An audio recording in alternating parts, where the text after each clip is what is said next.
I sat on it by accident, Alien moaned, and I had to help her get it out before the hall of the Lathrix Trade Concourse was built to impress.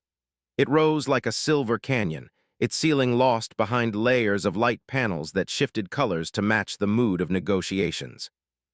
Delegates from dozens of species moved between floating platforms, their translators humming softly.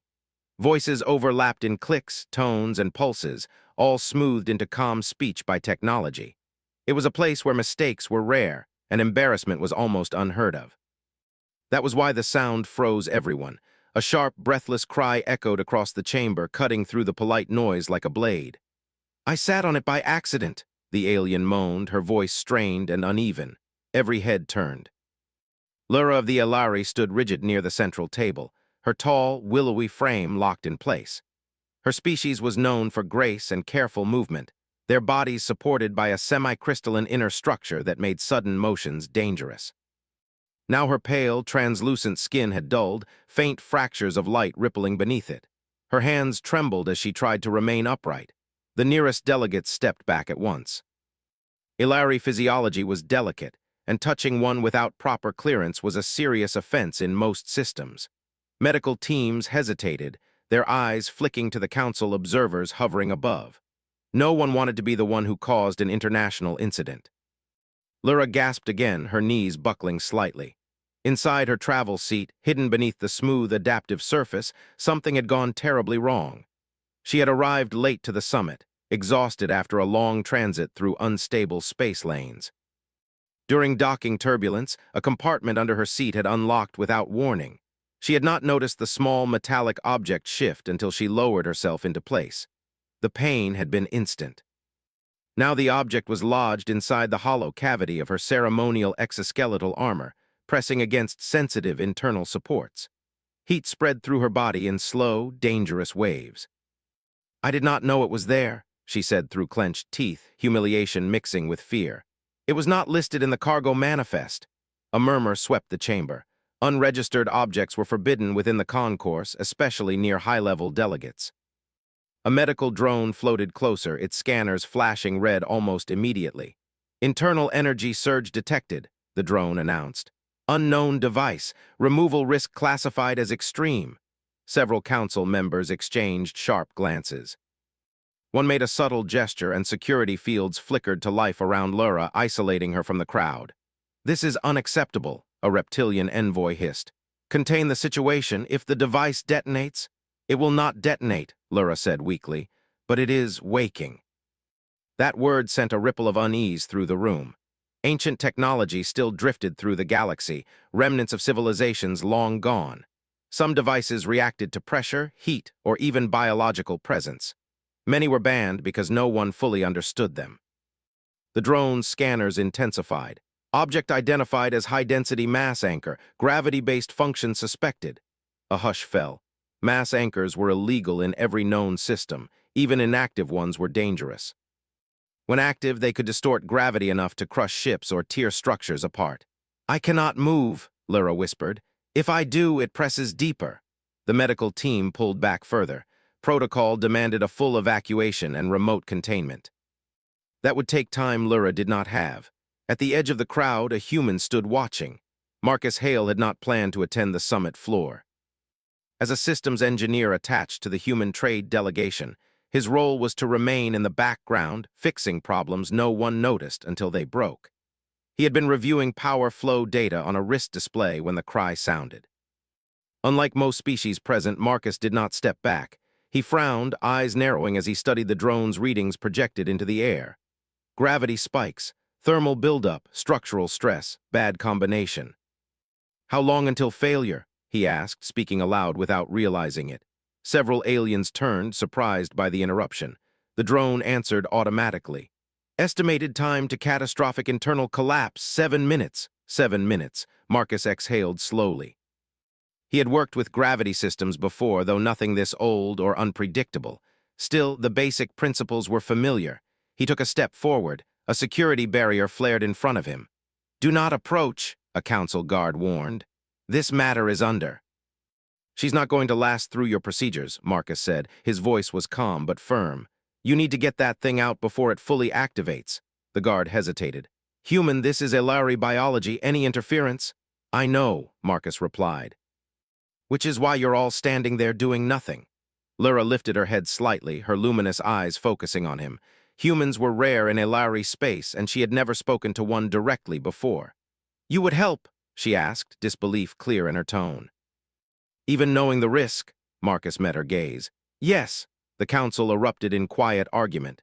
Humans were classified as a soft-adapted species, physically fragile compared to many others. Letting one near a volatile mass anchor was considered reckless, but time kept ticking. The drone's voice cut through the debate. 5 minutes remaining. Another wave of pain rippled through Lyra, her body flashing with unstable light. Finally, a senior counselor raised a limb. Human, it said, you will assume full responsibility. Marcus nodded once. Understood. The barrier dropped.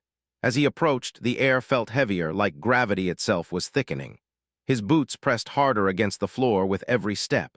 He activated the stabilizers in his suit, feeling the subtle hum as they compensated. Lyra stood perfectly still, every muscle locked. I am sorry, she said quietly. This is deeply dishonorable. Marcus shook his head. Accidents happen. He knelt carefully behind her, scanning the area around the seat. The object's energy signature pulsed steadily, each beat stronger than the last. It's responding to pressure, he muttered, and heat. That means sudden movement is a bad idea. What do you need me to do? Lyra asked. Nothing, he replied. Stay exactly like you are.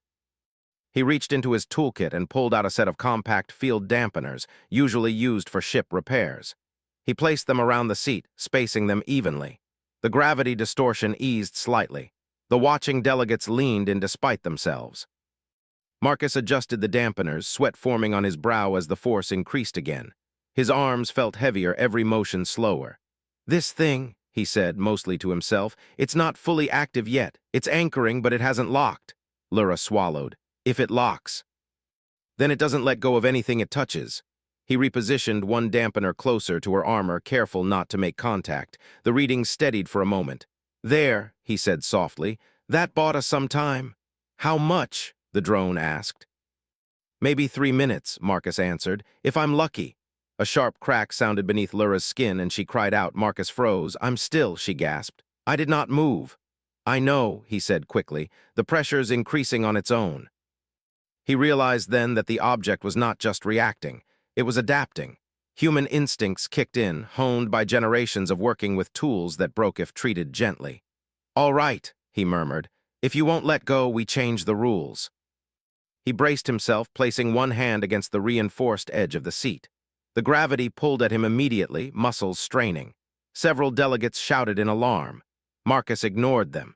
He adjusted his suit's stabilizers to maximum, redirecting excess force into the floor. Cracks spidered outward beneath his boots. Marcus Hale, the counselor called, you are exceeding safe parameters. Yeah, Marcus replied through clenched teeth. That happens sometimes. Lyra felt the pressure shift, the pain easing just a fraction. She looked down, stunned. You are taking it? For now, he said. Don't thank me yet. The object pulsed again, brighter this time. Marcus felt the pull increase sharply, his breath coming hard as gravity pressed down on his chest. The drone's voice sounded distant. 2 minutes remaining. Marcus glanced at Lyra. We're going to get you out of this, he said. I promise. For the first time since the accident, Lyra believed it. Around them, the great trade hall stood silent, watching as a single human fought the weight of an ancient device, proving without words that sometimes the smallest species carried the heaviest burdens. The pressure did not ease after Marcus made his promise. If anything, it grew worse. The air around the seat bent in ways that hurt the eyes to follow.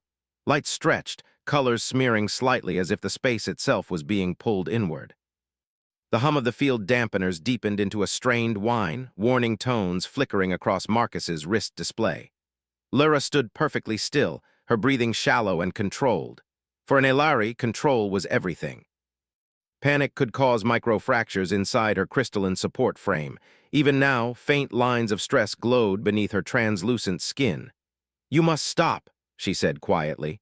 Your body is not designed for this force. Marcus did not look at her. He was focused on the readings, on the way the gravity anchor pulsed in slow, deliberate rhythms. Neither is yours, he replied. But here we are. The drone drifted closer, its sensors adjusting rapidly. Human hail, it said. Your skeletal strain is exceeding recommended. I know, Marcus cut in. Just tell me when the anchor's field shifts. There was a brief pause. Field instability increasing. Device is attempting full anchor lock. That was bad. Marcus clenched his jaw. A full lock meant the device would choose a gravity reference point and bind to it completely. If that point was Lyra's armor, or worse, her internal structure, removal would become impossible without tearing her apart. He adjusted one of the dampeners again, moving it a fraction of an inch closer. The moment his fingers left it, the pull surged, slamming him forward slightly. His boots scraped against the floor, leaving deep grooves. Several delegates cried out. A few turned away, unable to watch. Humans were not supposed to endure this. Every classification chart in the galaxy agreed on that. Humans lacked natural armor, dense muscle fibers, reinforced bones. They survived through tools, through planning, through numbers. Yet here one was, alone, holding back a force older than most civilizations. Marcus felt sweat sting his eyes. His arms shook, muscles burning as gravity tried to fold him into the floor. He forced slow breaths, steadying himself. Lyra, he said, voice strained, I need you to tell me exactly what you felt when it happened, every detail. She hesitated, then spoke carefully. The seat adjusted for my weight. There was a shift beneath me, then heat, pressure. It was not sharp pain. More like being slowly crushed from the inside. Marcus nodded. That matches a partial anchor response. What does that mean? She asked. It means the device thinks it found a home, he said, but it hasn't decided yet. The counselor hovering above them shifted uneasily. Human, it said, if the device is ancient, it may not recognize your technology. Your dampeners could provoke it. Or confuse it, Marcus replied, which is what I'm hoping for.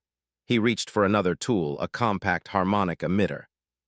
He adjusted its frequency, syncing it with the faint vibration he felt through the seat rather than what the scanners showed. Lyra noticed. You are not using the drone's data. Marcus smiled faintly. No offense to your tech, but I trust my hands more right now. He activated the emitter. A low, almost inaudible tone filled the space, more felt than heard. The gravity field wavered, stuttering like a heartbeat that skipped a beat. For a brief moment, the pressure eased. Lyra gasped softly. It lessened.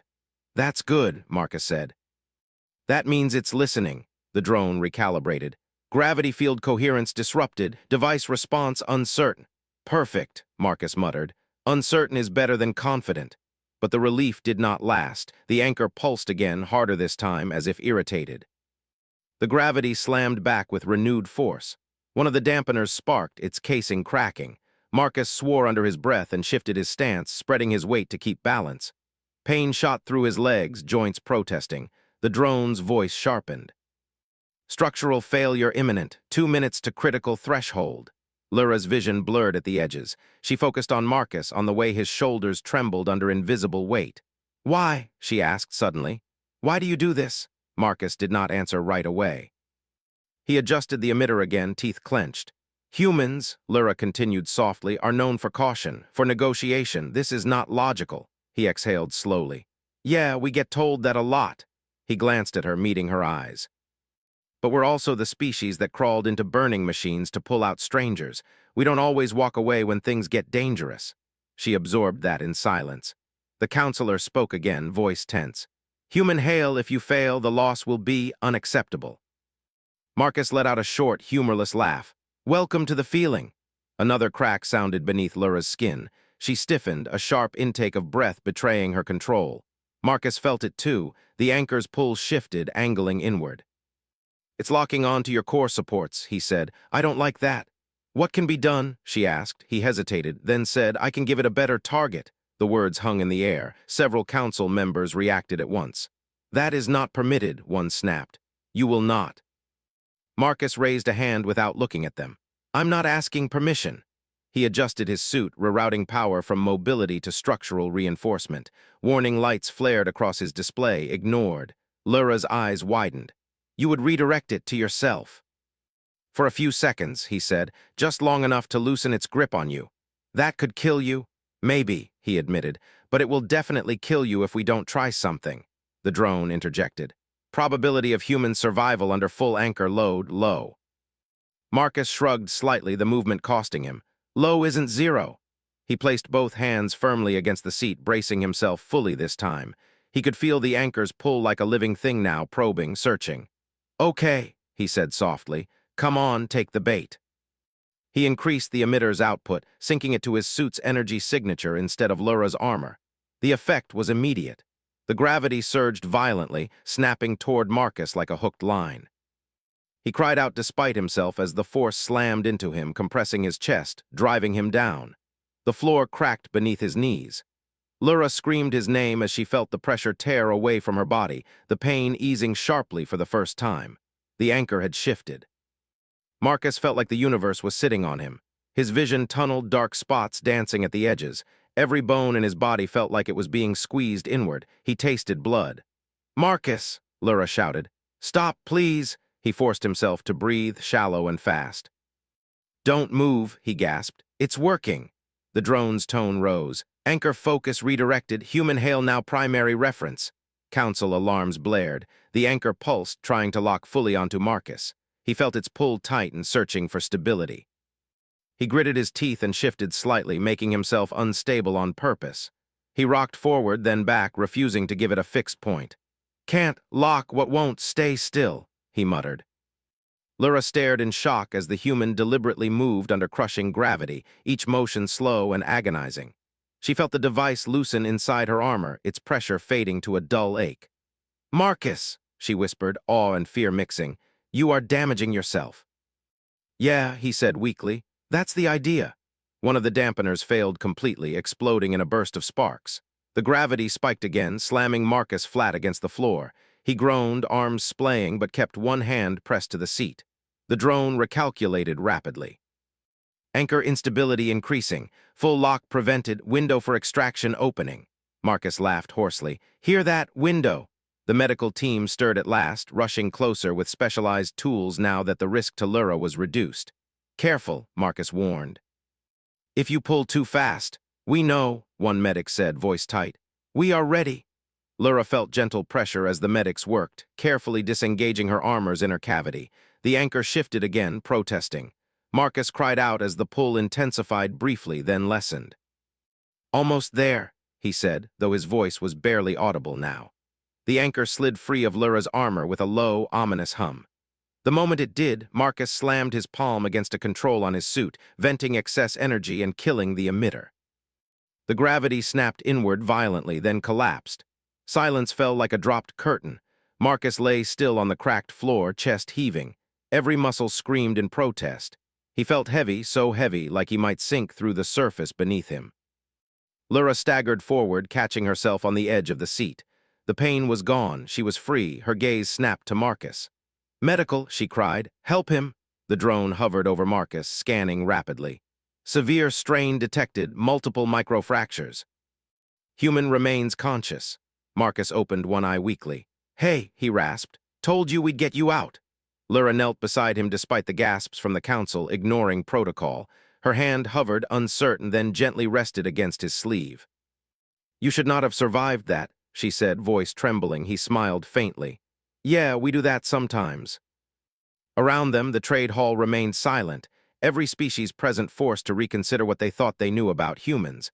As medics rushed in and alarms slowly faded into quiet disbelief. Marcus drifted in and out of awareness, like someone floating just beneath the surface of dark water. Sounds reached him first, muffled voices, the steady beep of medical equipment, the low hum of the trade hall's systems returning to normal. His body felt wrong, heavy, distant. Every breath was work. He tried to move and immediately regretted it. Pain flared across his chest, sharp and deep, then spread into a dull ache that seemed to live in his bones. He let out a low sound before he could stop himself. "He's awake!" The voice was calm, controlled, but carried clear relief. Marcus forced his eyes open. The ceiling above him was no longer the towering silver vault of the concourse. Instead, smooth white panels curved overhead, glowing softly. A medical bay. He turned his head slightly and saw translucent screens floating nearby, filled with scrolling data he couldn't read. And then he saw her. Lura stood beside the medical platform, her posture straight but tense. Fine lines of healing light still moved faintly beneath her skin, but the fractures were gone. She looked whole. "You're staring," she said gently. Marcus swallowed. "Just checking I didn't imagine you." Her lips curved in what he guessed was an Elari smile. You did not. A medic floated closer, its mechanical limbs adjusting instruments around Marcus's torso. Human hail, it said, do not attempt movement. Your body sustained extreme gravitational stress. Yeah, Marcus murmured, felt like it. The medic continued, multiple microfractures, muscle tearing, and internal bruising detected. Recovery will require extended rest. How long? Marcus asked. The medic paused. By human standards, longer than advisable, Marcus sighed. Figures. Lyra's hands tightened together. You should not joke. Sorry, he said quietly. Habit. Silence settled for a moment, broken only by the steady sounds of the medical bay. Outside, the summit had not resumed. Word of what happened had spread through the concourse faster than any official announcement. Delegates whispered in clusters.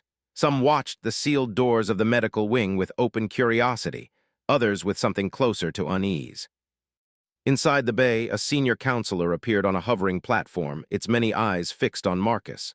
Human hail, it said. You acted without authorization and endangered a classified summit. Marcus looked at it calmly. She was going to die. That was not your decision to make. Lyra turned sharply. It was his decision because no one else made one. The counselor shifted its weight. Elari, Lyra, you were compromised. And yet, she replied, I am alive. The room grew still. The counselor studied her for a long moment, then returned its gaze to Marcus. You diverted a mass anchor into your own body. No species has attempted such an act and survived. Marcus shrugged as much as his restraints allowed.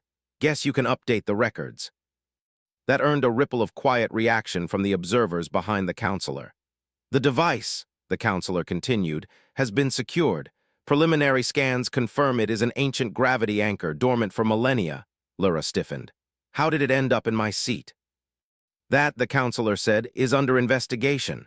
Marcus watched Lyra's expression change. Relief faded, replaced by something sharper. You think this was deliberate, she said. We cannot rule it out, the counselor replied. Marcus frowned. You're saying someone planted it? Possibly, the counselor said. The timing, the location, the target, all concerning. Lyra's hands trembled slightly. My presence here was already controversial. Marcus looked at her. Why? She hesitated, then said, because the Elari control several key transit routes. Some factions wish to pressure us. The implication hung heavy in the air. The counselor turned away. This matter will be handled. For now, human hail will remain under observation. The platform drifted out, leaving the bay quieter than before. Marcus exhaled slowly. Well, that escalated. Lyra let out a soft, humorless sound. You saved my life and now you are part of a political crisis. Yeah, he said. Sorry about that. She shook her head. Do not apologize. You chose action when others chose fear. She stepped closer to the medical platform, lowering her voice. You took the anchor's weight. Do you understand what that means to the galaxy? Marcus glanced at the ceiling. That I'm going to have a very long medical bill. Lyra almost laughed, then stopped herself. It means classifications will be questioned. Humans are listed as physically fragile, emotionally volatile, strategically cautious. Those aren't entirely wrong, Marcus said. They are incomplete, she replied firmly. You endured what no Elari, no Dravek, no council guard would attempt, not because you were ordered to, because you chose to. Marcus was quiet for a moment. Where I come from, he said finally, we don't like standing around while someone suffers. The medic interrupted. Emotional stress detected, conversation time should be limited. Lyra nodded. I understand, but she did not leave. Instead, she reached out slowly, giving Marcus time to pull away if he wished. When he didn't, she rested her hand lightly against the edge of the platform near his arm, careful not to touch him directly. Thank you, she said, her voice steady but full. There is no debt in Elari culture greater than a life saved. Marcus swallowed. You don't owe me anything. That is not for you to decide, she replied. Hours passed. Marcus slept again, deeper this time, his body finally giving in to exhaustion. When he woke, the pain was still there, but dulled. The medical bay lights had shifted to a softer hue. Voices drifted in from beyond the door. The footage is spreading. Council channels, civilian feeds. A human held a mass anchor. Marcus closed his eyes with a groan. I'm never going to hear the end of this, am I? Lyra smiled faintly. Unlikely. She held a small data slate now, its surface glowing with scrolling text and images. One image was unmistakable, Marcus on the concourse floor, gravity bending the air around him as he braced himself. "That was recorded," he asked. "By nearly everyone," she said. "You became compelling." Marcus shook his head slightly. "I just didn't want you to die." "That," she said softly, "is why it matters." The medic returned, adjusting a stabilizing field around Marcus's chest. "Human hail," it said. "Your condition is stable. However, your actions have generated significant interest." "No kidding." "You will be questioned," the medic continued. "Extensively," Marcus sighed. "Tell them to get in line." Lura studied him. "You are not afraid." He considered that. "I am, I just don't let it decide for me." That answer stayed with her. Later, when the council finally allowed limited movement within the bay, Lura stood at the doorway, looking back at Marcus. "They will ask you why you did it," she said. "They will want logic, strategy." Marcus smiled weakly. "They're not going to like my answer." "What will you say?" "That it was the right thing to do." Lura inclined her head deeply, a gesture of great respect among her people. "Then the galaxy will learn something important," she said. "That humans act not because it is safe, but because it is necessary." As she left, Marcus stared up at the ceiling, the weight of the day settling over him in a new way. He had walked into the trade hall as an unnoticed engineer. Now, without meaning to, he had changed how an entire galaxy looked at his species. And somewhere beyond the walls of the medical bay, forces were already moving, reacting to what a single human had proven under impossible pressure. The questions began before Marcus was fully ready for them. They came in layers, careful at first, then sharper. Medical staff allowed only short sessions, but council representatives rotated in steady shifts. Each one asked the same things in different ways. Why did he step forward? What training did he have? Who authorized his actions? Did humanity have secret methods for resisting gravity-based weapons? Marcus answered honestly every time. "I'm an engineer," he said. "I fix things when they break." "That does not explain how you survived," one council member replied. Marcus gave a tired smile. "It doesn't explain why bridges stay up either. They just do because someone built them to handle more than expected." That answer unsettled them more than silence would have. Across the concourse, debate turned into argument. Old assumptions cracked under the weight of recorded evidence. Analysts replayed the footage again and again. A human, unarmored by galactic standards, had taken the pull of an ancient gravity anchor and stayed conscious. He had not panicked. He had adapted. For some, it was inspiring. For others, it was frightening. Lyra felt the shift keenly. She moved through council corridors with new eyes watching her. Some bowed slightly. Others avoided her gaze. Whispers followed wherever she went. "The human changed the balance," one delegate murmured as she passed. She did not correct them. She knew the truth was simpler and more dangerous. The human had revealed it. Inside the medical bay, Marcus tried to sit up and failed. Pain flared sharply, forcing him back down with a low hiss. "Do not," the medic warned. "Your skeletal integrity—" Yeah, Marcus muttered. "I remember." Lyra stepped forward. "You pushed too hard," he looked at her. "Coming from you, that's funny." She tilted her head, then allowed a small smile. "Perhaps." She grew serious again. "The council is divided. Some wish to honor you, others wish to classify what you did as a controlled anomaly." "That sounds like a bad thing," Marcus said. "It is," she replied. "They fear what cannot be contained." Marcus stared at the ceiling. "I didn't do anything special." "You endured," Lyra said softly. "That is special to those who do not." A sharp chime sounded at the bay entrance. The doors parted, revealing a group of council guards escorting a tall, armored figure. The armor was dark and angular, marked with symbols of authority. The room felt colder. "This is Council Executor Varesh," the medic announced quietly. "He has override clearance." Varesh stepped forward, his movements precise. His species was known for strength and strict order, his eyes fixed on Marcus with measured intensity. "Human hail," Varesh said. "Your actions have created instability." Marcus sighed. "Good to meet you too." Varesh did not react. "You interfered in a sanctioned summit, redirected a prohibited weapon, and survived. This demands explanation." Marcus met his gaze. "I already gave one." "That was insufficient." Lyra stepped closer. "Executor, he saved my life." Varesh glanced at her briefly. "That is acknowledged."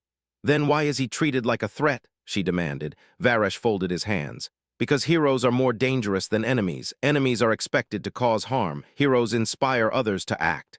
Marcus raised an eyebrow. You say that like it's a bad thing. In governance, Varesh replied, it often is. Silence stretched. Varesh turned back to Marcus. There are factions who believe humans should be restricted from high-risk environments. Marcus chuckled weakly. Good luck with that. Varesh studied him. You do not understand. Your species has been underestimated. That error is now visible. That sounds like your problem, Marcus said. Lyra held her breath. For a long moment, Varesh said nothing. Then, unexpectedly, he inclined his head slightly. You are correct, he said. It is our problem now. He turned to leave, pausing at the door. Recover well, human hail, you will be needed. The doors closed. Marcus stared after him. I really don't like the sound of that. Neither did Lyra.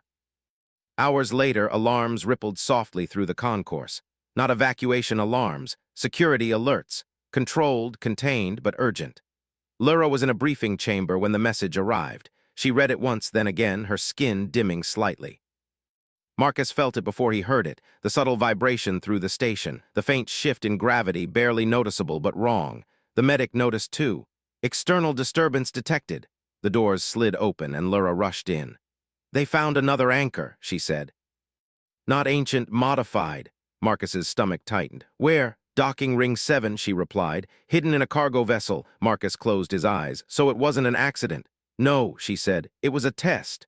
The station shuddered again, more strongly this time. Somewhere far away, Metal screamed. They are trying to force negotiations, Lyra said, by proving they can cripple us. Marcus tried to sit up again, slower this time. Pain flared, but he stayed upright, breathing hard. You can't expect me to, he started. I don't, Lyra said quickly. You are injured. Marcus laughed softly. That's never stopped anyone before. The medic moved to restrain him. You are not fit for, Marcus swung his legs carefully off the platform. His knees shook but held. Listen, he said, voice rough but steady. That thing out there, it's not just a threat to you. If someone figures out humans can't or won't respond, they'll keep pushing. Lyra stared at him. You would go again, he nodded, but not the same way. Security officers burst into the bay. Human hail, you are ordered to remain, Marcus looked at them. You want someone who understands gravity anchors. I'm the only one who's actually felt one. The officers hesitated. Lyra straightened. I will authorize his presence as an advisor. The officers looked uncertain, but after a moment stepped aside.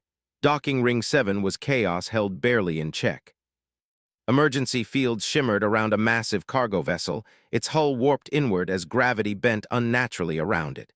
Crews scrambled at a distance, unwilling to get closer. Marcus was brought in on a medical hover, painkillers dulling the worst of the agony.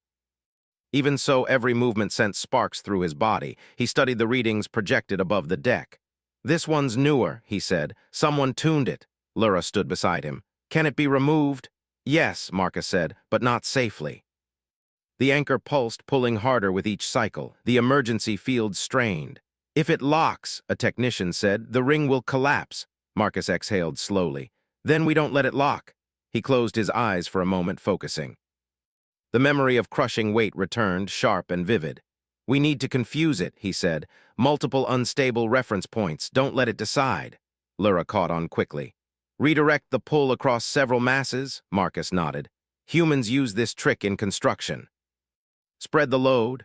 Teams moved fast. Cargo drones, ballast containers, even sections of the dock itself were repositioned, creating a web of competing gravity signatures. The anchor hesitated. Marcus smiled grimly. That's it. It doesn't know what to grab.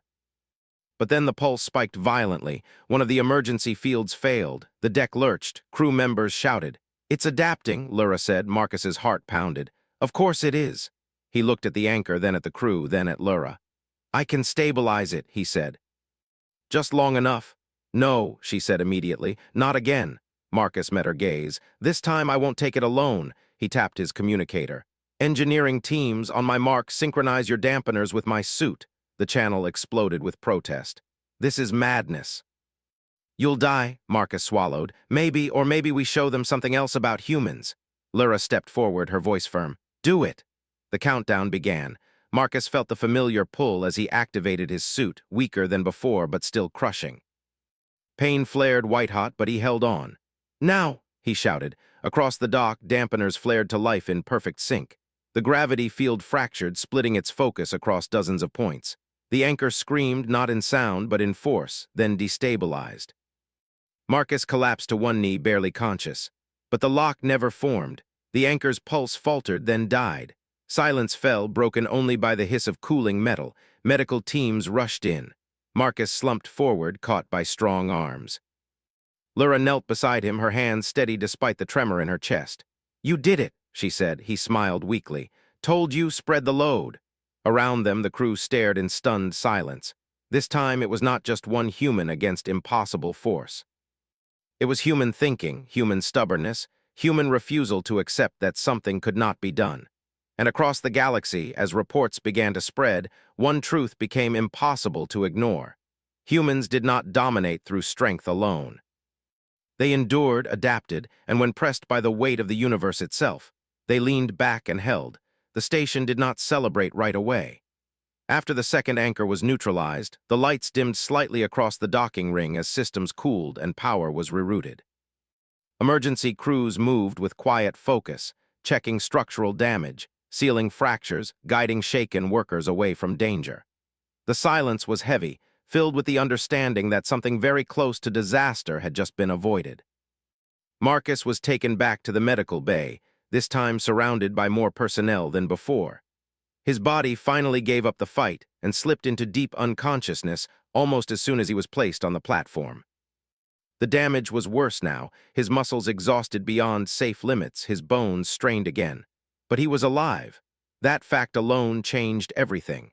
Lyra remained at his side as long as the medics allowed.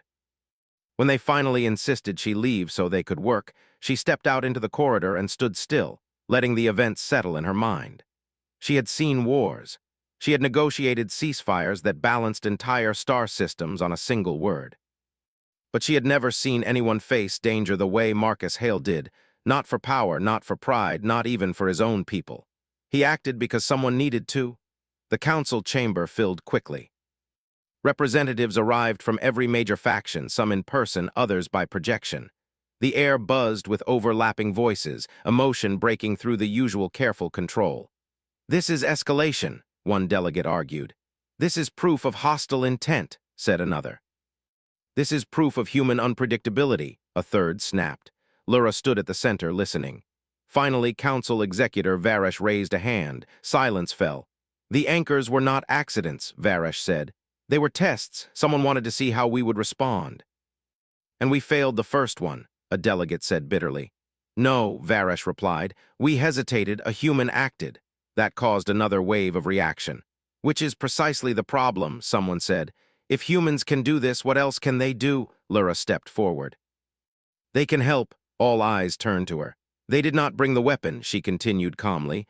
"They did not threaten us with it. They stopped it twice at great cost to themselves." Varesh regarded her carefully. "You propose trust." "I propose honesty," Lyra replied. "Humans are not invincible. Marcus Hale nearly died, but they do not freeze when rules fail. They move." The chamber was quiet. "What do you suggest?" Varesh asked. Lyra took a breath. "That humanity be reclassified, not as fragile, not as volatile, but as a species capable of extreme adaptive response under pressure." Murmurs spread again. "And," she added, "that Marcus Hale be recognized not as a liability, but as an example." The vote took hours. While the council debated, Marcus lay suspended between sleep and waking. His dreams were strange and heavy. He felt weight again, but this time it was distant, like a memory fading.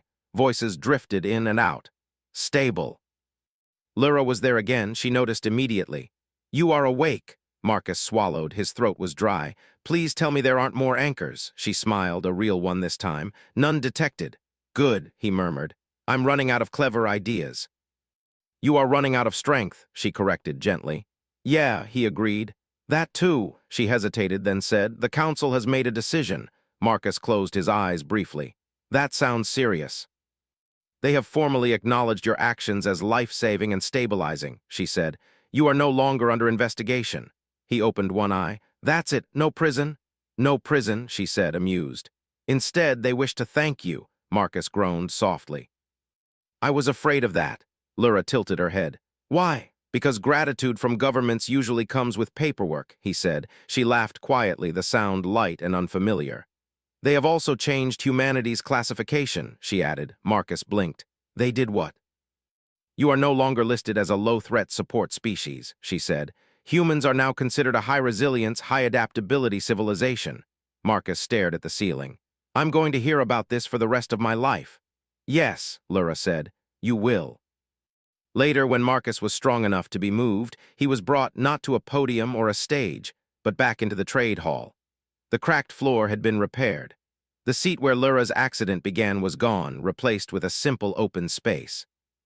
Delegates lined the platforms, watching quietly as Marcus was guided forward. He felt exposed, uncomfortable. I really don't like crowds, he muttered. Lyra stood beside him, steady and calm. Varesh addressed the hall. Today, the executor said, we recognize an act that forced us to confront our own limits. When danger arose, procedure failed, caution failed, one individual chose action. Varesh turned toward Marcus. Human Marcus Hale, he said, you carried the weight of an ancient weapon and did not retreat, not once. Because of this, lives were saved and conflict was prevented. Marcus shifted awkwardly. Varesh raised a hand. You did what others could not, that matters. A symbol appeared in the air, a simple mark not ornate or grand. The Council grants you the status of interstellar guardian, Varesh said. Not as a soldier, not as a weapon, but as one trusted to act when systems fail. A hush fell. Marcus looked at Lyra. Is that as heavy as it sounds? She nodded. Heavier. Varesh continued. Let it be known that humanity is welcomed not merely as traders or observers, but as partners. For a moment, nothing happened. Then slowly one delegate inclined their head. Another followed. Then another. A gesture of respect spread across the hall, species after species acknowledging what had been proven. Marcus felt something tighten in his chest, not pain this time, but emotion.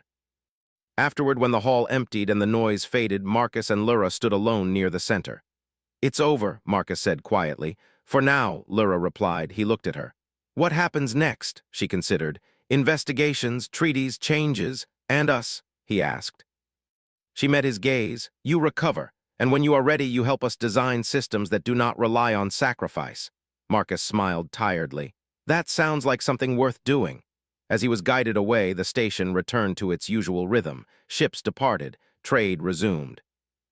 Life continued, but something fundamental had shifted. Across the galaxy, recordings spread, of a human bracing against invisible force, of engineers working together under impossible pressure, of a species once dismissed standing firm against the weight of ancient power. And whenever the story was told, it ended the same way, not with conquest, not with dominance, but with a simple truth that echoed from one world to another. When the universe pressed down hard enough to break others,